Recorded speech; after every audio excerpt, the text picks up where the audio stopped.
Welcome to ఏబిటిఎస్. నీటి పారుదల సలహా మండలి సమావేశం నిర్వహించి నీటి విడుదలపై స్పష్టమైన ప్రకటన విడుదల చేయాలి. శ్రీశైలం కనీస నీటి మట్టం 854 అడుగులు అమలు చేయాలి. గాలి చంద్ర సిపిఐ జిల్లా కార్యదర్శి కృష్ణ నీటిని రాయలసీమకు విడుదల చేయడంపై నీటిపారుదల సలహా మండలి సమావేశం నిర్వహించి స్పష్టమైన ప్రకటన విడుదల చేయాలని గురువారం స్థానిక సిపిఐ కార్యాలయంలో జరిగిన విలేకరుల సమావేశంలో సిపిఐ జిల్లా కార్యదర్శి గాలి చంద్ర డిమాండ్ చేశారు. ఈ సందర్భంగా ఆయన మాట్లాడుతూ ఖరీఫ్ సీజన్ ప్రారంభమై రైతులు సాగుకు సమాయత్తమవుతున్న నేపథ్యంలో కృష్ణా నీటిలో నికర జలాలు కలిగిన కేసీ కెనాల్ ఆయుకట్టుకు తెలుగు గంగ గాలేరు నగరి హంద్రీనివా ప్రాజెక్టులకు నీటిని విడుదల చేసేందుకు శ్రీశైలం కనీస నీటి మట్టం 854 అడుగులు అమలు చేయాలి వారు డిమాండ్ చేశారు. గత ఏడాది తగినంత వర్షపాతం నమోదు కాకపోవడం వల్ల రాయలసీమ ప్రాజెక్టులు ఓటికుండలా దర్శనమిస్తున్నాయని అన్నారు. ఖరీఫ్ సీజను ప్రారంభమైంది.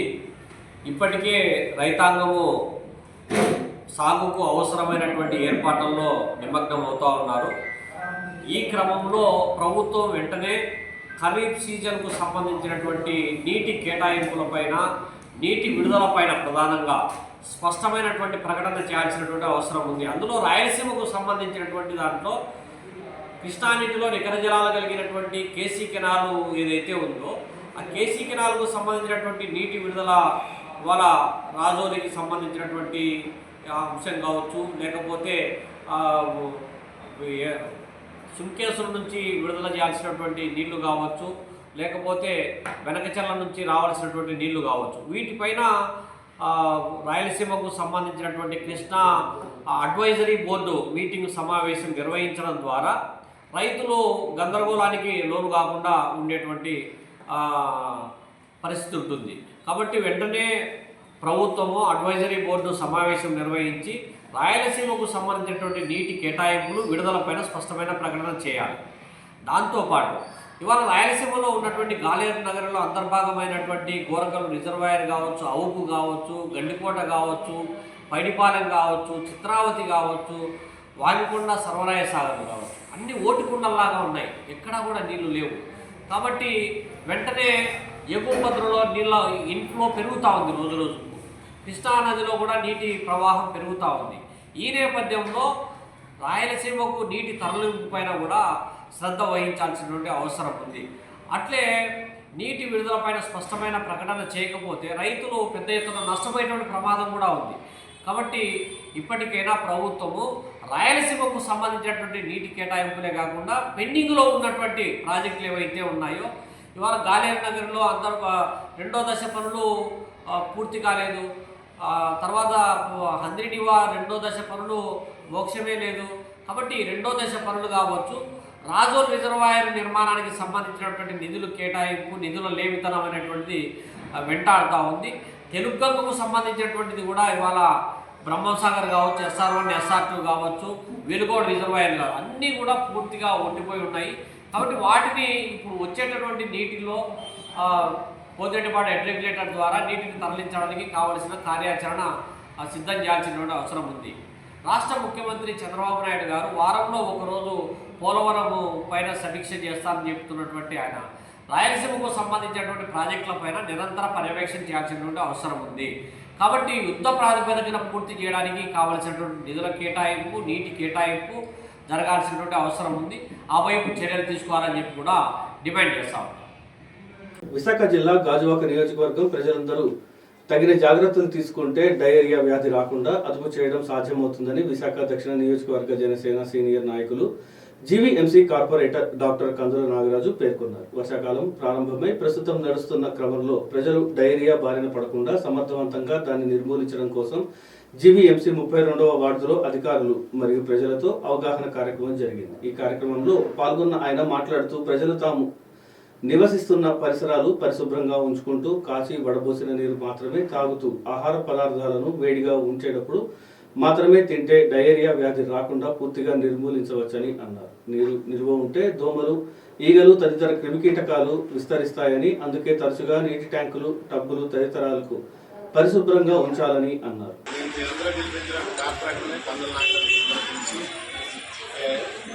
చాలా అత్యంత సమావేశం కూడా ఏర్పాటు చేయడానికి కారణం ఏంటంటే యాక్చువల్గా మీతో పాటు పిల్లలు కూర్చోబెట్టి విజయనగరం మాట పిల్లలు స్కూల్ కాడికి వెళ్ళిపోతారు కాబట్టి తల్లిదండ్రులు చెప్తే వాళ్ళు పిల్లలు జాగ్రత్త ముఖ్యంగా సీజనల్ ఏంటంటే సీజనల్ వ్యాధులు వస్తాయి. ఎందుకంటే వర్షాలు పడ్డాయి కాబట్టి పిల్లల మీద ఎక్కువ ప్రభావం చూపిస్తుంది. దానికి ముఖ్య కారణం దాని జాగ్రత్త తీసుకోవాల్సింది, దాని గురించి పట్టించుకోవాల్సింది ముఖ్యంగా తల్లి. ఎందుకంటే మిమ్మల్ని కూర్చోబెట్టి లేదంటే పెద్దవాళ్ళు వచ్చాము బాగా పెద్ద వయసు చాలా ప్రాబ్లం. దానికి మీరు తీసుకోవాల్సిన జాగ్రత్త మీరు మీ చేతి తీసుకోవాలి. అందరూ కూడా గోల్డ్ తీసుకుంటూ మంచిగా. దానివల్ల ఏమవుతుందంటే ఇందులో బ్యాక్టీరియా ఉంటుంది. మన బొల్లు తీసేటువంటి గోల్డ్ని కలిసి పెట్టేటప్పుడు ఈ బ్యాక్టీరియా అందరూ తీసుకోవాలి. లేకపోతే మన చేతితో మనమే వాళ్ళకి ఏంటంటే జబ్బులు కోరిపెట్టినట్టు అవుతుంది. కాబట్టి ఫస్ట్ తల్లులు కానీ అమ్మమ్మ కానీ నాన్నమ్మలు కానీ ఎవరు భోజనం గురించి ఎవరైనా సరే ముందు చేతులు మనం శుభ్రం చేసుకోవాలి. చేసుకున్నప్పుడు పిల్లలకి మీరు చెప్పే బాధ్యత ఏంటంటే పిల్లలకి భోజనం పెట్టినప్పుడు శుభ్రంగా చేసుకొని కలిపి వాళ్ళకి భోజనం పెట్టండి. అలాగే స్కూల్కి వెళ్ళి తినే పిల్లలు ఎవరైనా ఉంటే వాళ్ళ స్కూల్కి వెళ్ళేటప్పుడే బాక్స్ ఏదో కడతారు. ఇప్పుడు మిడ్ డే మీల్స్ అక్కడ పెడుతున్నారు. కానీ వాళ్ళు వెళ్ళేటప్పుడు చిన్న సబ్బు ఒక టౌన్ వాళ్ళకి ఇవ్వాలి. ప్రత్యేకంగా రేపు భోజనం చేసాము శుభ్రంగా చేసి సొంతంగా పడుకొని భోజనం చేయాలని మీరు చెప్పడం ఒకటి. అలాగే పిల్లలు టాయిలెట్లో బాత్రూమ్కి వెళ్తారు.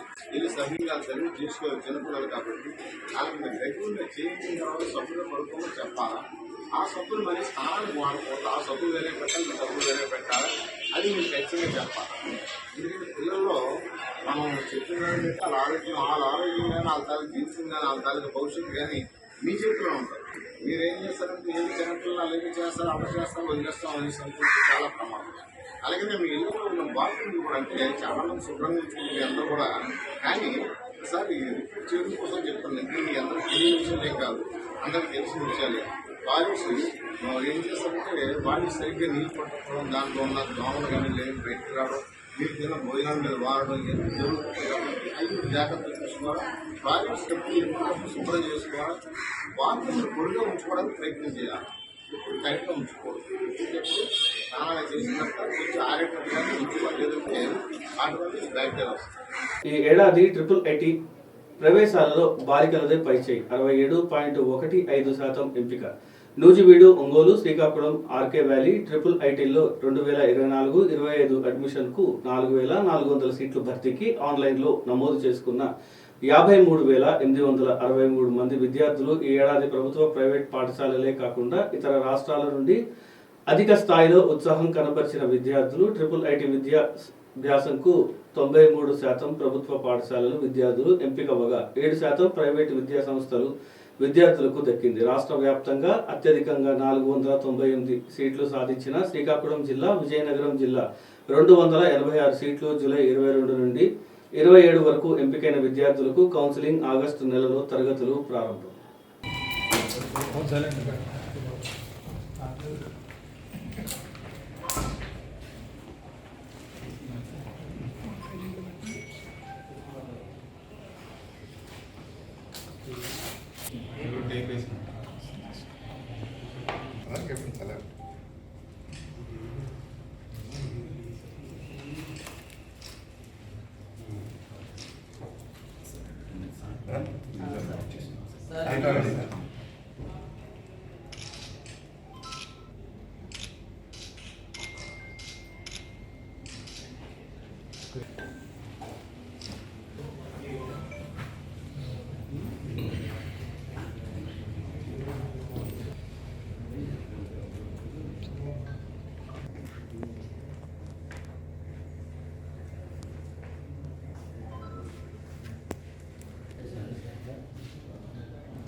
ఛాన్సలర్ గారు చెప్పినట్టు ఇంపార్టెంట్ ఇన్ఫర్మేషన్ ఏమంటే మేము రిలీజ్ చేసిన తర్వాత ఇంకా వితిన్ హాఫ్ అన్ అవర్ టైంలో మొత్తం కాల్ లెటర్స్ అన్ని అప్లోడ్ చేస్తామండి స్టూడెంట్స్కి.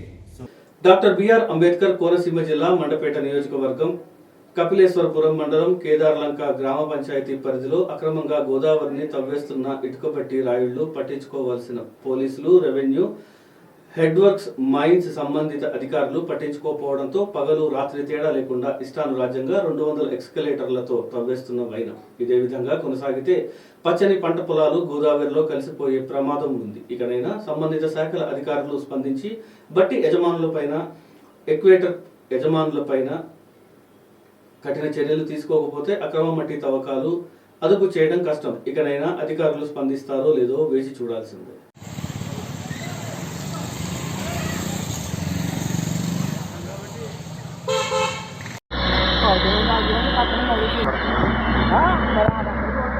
ఇదే కనపడుతుంది కదండి, ఇది కనపడుతుంది కదండి. మీకు ఆ ఎడ్జికి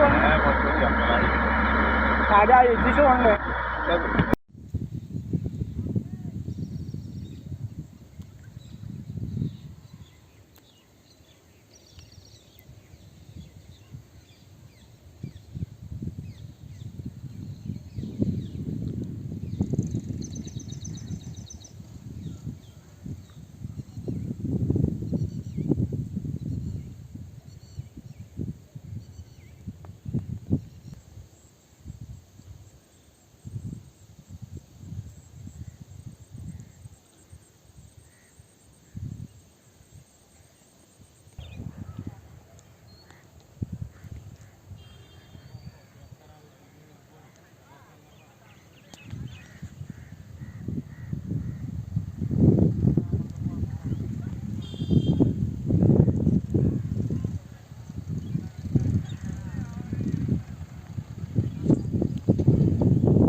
గౌరవనీయులైన ప్రభుత్వ అధికారులకు నమస్కరించి విశాఖపట్నం కొన్ని గవర్నమెంట్ స్కూల్ వద్ద గేటు బయట ఐస్ బల్లతో అమ్ముతున్న ఐసుల వల్ల చిన్నపిల్లలకు ఐసులు తిని ఆరోగ్యం పాడైపోతుంది. ముఖ్యంగా Kapparada high school, primary school వద్ద 54వ ward opposite employment office, senior 5th town police station road సమీపంలో ఉన్న స్కూల్ వద్ద అమ్ముతున్న ఐస్ బండి వద్ద ఉన్న ఐసుల వలన చిన్నపిల్లలు చాలా మంది తిని చాలా ఇబ్బందులు పడుతున్నారు. వీరు ప్రత్యక్షంగా వీడియో చూసి ఈ ఐస్ క్రీమ్ అమ్మే వాళ్లను అధికారుల ద్వారా ఇటువంటి ఐసులు స్కూల్లో ఉన్న దగ్గర చుట్టూ సమీపంలో అమ్మవద్దని అధికారులైన మీరు హెచ్చరిస్తారని మిమ్మల్ని కన్నీటితో ప్రార్థిస్తున్నాను. ఎందుకంటే చిన్నపిల్లలు ఆరోగ్యాలు పాడైపోతున్న ఇటువంటి ఐసు బల్లలు వాళ్ళు తెస్తున్న ఐసుల వలన చిన్నపిల్లలకు ఆరోగ్యం పాడైపోయి దగ్గు, రొంప జ్వరం, కఫన్లతో రాత్రిపూట చాలాసేపు దగ్గుతో బాధపడుతూ ఉండడం జరుగుతోంది.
ఏలూరు ఎంతో చరిత్ర కలిగిన రెడ్ క్రాస్ సంస్థను భ్రష్టు పట్టించేలా మాజీ జిల్లా చైర్మన్ మావిళ్లపల్లి జయప్రకాష్ పై విచారణ చేసి తగు చర్యలు తీసుకోవాల్సిందని ఈరోజు జిల్లా కలెక్టరేట్ వద్ద అంబేద్కర్ యువజన సంఘాల ఆధ్వర్యంలో ధర్నా నిర్వహించారు. ఈ సందర్భంగా దళిత నాయకులు జాలా బాలాజీ మాట్లాడుతూ కరోనా సమయంలో రెడ్ క్రాస్ సొసైటీ చైర్మన్ గా ఉన్న జయప్రకాష్ 1400 కోట్లకు పైగా అవినీతి చేశారని, దీనిపై జిల్లా కలెక్టర్ విచారణ చేసి బాధ్యులపై చర్యలు తీసుకోవాలని డిమాండ్ చేశారు. అప్పటి ఎమ్మెల్యే ఆళ్ల నాని అండదండలతో రెడ్ క్రాస్ కార్యాలయాన్ని పార్టీ గోడౌన్ గా మార్చుకొని అవినీతి చేశారని తెలిపారు.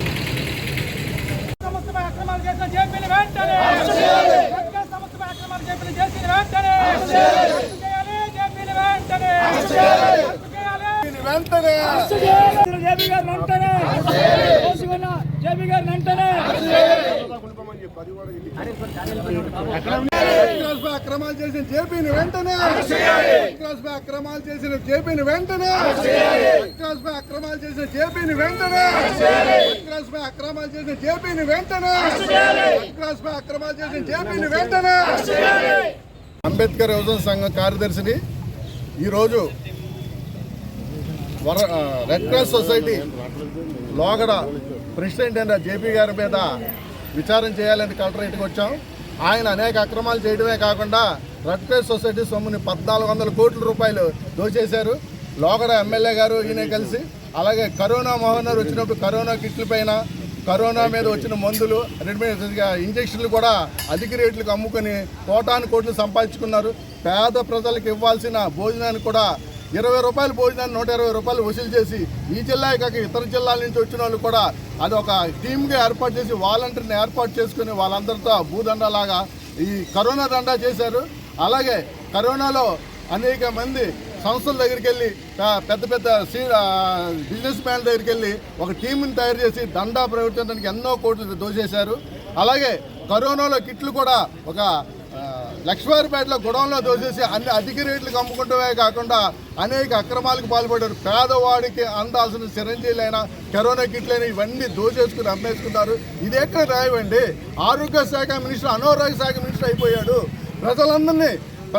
పేద ప్రజలందరినీ మృతులకి సాగు కారణం ఈ ఆళ్ళనాని గారు అని చెప్పి ఒక్కేస్తాం. ఈ ఇద్దరూ కలిసి ఏలూరు దోచేశారు. ఒక హాస్పిటల్ కట్ల ఒక పేషెంట్కి ఏ విధమైన ఫుడ్ కూడా ఇవ్వకుండా అనేక అక్రమాలు చేశారు. దీనికి కలెక్టర్ గారికి మెమోరాండం ఇచ్చి తగు విచారణ చేయాలని కోరుకుంటాం. అలాగే మన హోమ్ మినిస్టర్ గారిని కూడా కలిసి లోక్సత్తాలో కలిసి ఈ 1400 కోట్లు బండారం బయట పెడతాం. అలాగే పేద ప్రజలకు అందాల్సిన రెడ్ క్రాస్కి ఎంతో ప్రపంచవ్యాప్తంగా ఉన్న రెడ్ క్రాస్ని కూడా రెడ్ కార్పొరేట్ దోసేశారు. వీళ్ళందరూ 100 కోట్లు దోసేశారు. అసలు అవినీతిమయం అంటే వీళ్ళు సాక్షాత్తు జగన్మోహన్ రెడ్డి కల్పించుకుంటే కానీ ఈయన తీయడానికి అంత హక్కు లేకుండా చేశారంటే ఎంతవరకు దోసేశారో ఈ ఆరోగ్య శాఖ మినిస్టర్ని కూడా ఈ జేపీ గారిని కూడా మేము అంబేద్కర్ యువజన సంఘంతో తీవ్రంగా ఖండిస్తున్నాం. దీనికి ఎక్కడ వాళ్ళకెళ్ళారు అక్కడ అన్ని లోతుకి బయటికి తీసి మూలాలు కదిలిసి ప్రజలకు సరైన న్యాయం చేస్తామని కోరుకుంటాం. జై భీమ్. ఈ రోజు కడప నగరంలోని రైతు మార్కెట్లో ఎమ్మెల్యే మాధవి గారు మరియు వాసు మరియు దుర్గా ప్రసాద్ మైనారిటీ అధ్యక్షుడు జిలాన్ బాషా మాట్లాడుతూ మంత్రి చంద్రబాబు నాయుడు ఆదేశాలను మేరకు రైతు మార్కెట్లో సరసమైన ధరలకు బియ్యం, కందిపప్పు ఇస్తున్నామని, ముఖ్యమంత్రి బటన్ నొక్కడం మూలాన ఆకాశానికి ధరలు అంటాయని, కరెంటు బిల్, పెట్రోల్ ధరలు అధికంగా ధరలు పెరిగాయని, మార్కెట్లో సరసమైన ధరలకు ఇస్తామని చెప్పడం జరిగింది. ఎమ్మెల్సీ రామచంద్రారెడ్డి సాయిబాబా స్కూల్ అధినేత ఆ స్కూల్ పిల్లల మీద పైకప్పు ఊడి పడిపోయిందని, మా పార్టీలో మమ్మల్ని మేము చూసుకోమని ఒక స్త్రీ అని చూడకుండా చాలా దూరంగా మాట్లాడానని, చాలా బాధాకరమైన విషయం అయినా పెడతామని, బుక్కలు పెట్టడం అంత మంచి పద్ధతి కాదని, స్కూల్లో జరిగినటువంటి పిల్లల మీద అన్యాయం జరిగింది. ప్రభుత్వం వారు సాయిబాబా స్కూల్ అధినేత ఎమ్మెల్సీ రామచంద్రారెడ్డి మీద చట్టపరమైన చర్యలు తీసుకుంటామని చెప్పడం జరిగింది. సమన్వయంతో కడప కిరాణా మర్చెంట్ అసోసియేషన్ ఆధ్వర్యంలో నగర ప్రజలకు కందిపప్పు ధర 160 రూపాయలకే అమ్మేట్టుగా నిర్ణయించడం జరిగింది. అదేవిధంగా ఈరోజు రైతు బజార్లో కడప శాసనసభ్యులు సభ్యురాలు శ్రీమతి మాధవి రెడ్డి గారు ఈరోజు కౌంటర్ రైతు బజార్లో ఓపెనింగ్ చేయడం జరిగింది. అదేవిధంగా మండి బజార్లో కూడా నిర్ణయించిన కొన్ని అంగళ్ళలో 5 సంవత్సరాల్లో మనకందరికీ తెలుసు నిత్యావసర సరుకుల ధరలు ఎలా పెరిగిపోయినాయో. ఈ గత ప్రభుత్వంలో ఏదో బటన్ నొక్కుతున్నాము, ప్రజలకు సంక్షేమం చేస్తున్నాము అని చెప్పిన బూటకపు మాటలు ఎలా ఉన్నాయంటే, రూపాయి ఇచ్చి ప్రజల దగ్గర నుంచి 10 రూపాయలు గుంజేసుకునే విధంగా నిత్యావసర సరుకుల ధరలు పెరిగిపోయి ప్రజల జీవన ప్రమాణాలు పూర్తిగా దిగజారిపోయినాయి. ఈరోజు చంద్రబాబు నాయుడు గారు, తెలుగుదేశం ప్రభుత్వము, ఎన్డీఏ కూటమి అధికారంలోకి వచ్చి ఈ యొక్క ఎలక్షన్లో బాబు గారు చెప్పినట్టు నిత్యావసర సరుకుల ధరలన్నీ ప్రజలకు అందుబాటులోకి తీసుకొస్తామని ఇచ్చిన మాట ప్రకారము ఈరోజు రైతు బజార్లలో, అలాగనే మండీ మార్కెట్లలో, అలాగనే రిలయన్స్, విశాల్ మార్ట్, డీమార్ట్ ఇలాంటి మార్కెట్ ప్లేస్లలో ఈ యొక్క బియ్యం కానీ, కందిపప్పు కానీ ప్రజలకు అందుబాటు వచ్చే ధరల్లో తీసుకురావడం జరిగింది. అందులో భాగంగా 180 రూపాయలు ఉన్న కందిపప్పును ఈరోజు చంద్రబాబు నాయుడు గారు ముఖ్యమంత్రిగా ప్రమాణం చేసి కరెక్ట్గా ఈ రోజుకు 1 నెల కావస్తుంది. ఎంత సూక్ష్మంగా చంద్రబాబు నాయుడు గారు ఆయన ప్రభుత్వం పనిచేస్తుందనే దాని నిదర్శనం ఈరోజు నిత్యావసర సరుకులు ధరలు తగ్గుదలే దాని నిదర్శనం. 1 నెలలోనే ఎన్నికల్లో చెప్పిన గొప్ప హామీ అయిన పెన్షన్ కార్యక్రమాన్ని పెంచి 3 నెలల బాకీ కూడా తీర్చి 7,000 రూపాయలు పెన్షన్ ఇచ్చిన ఘనత చంద్రబాబు నాయుడు గారిది. అదేవిధంగా 1 నెల లోపల పేద ప్రజలు పడుతున్న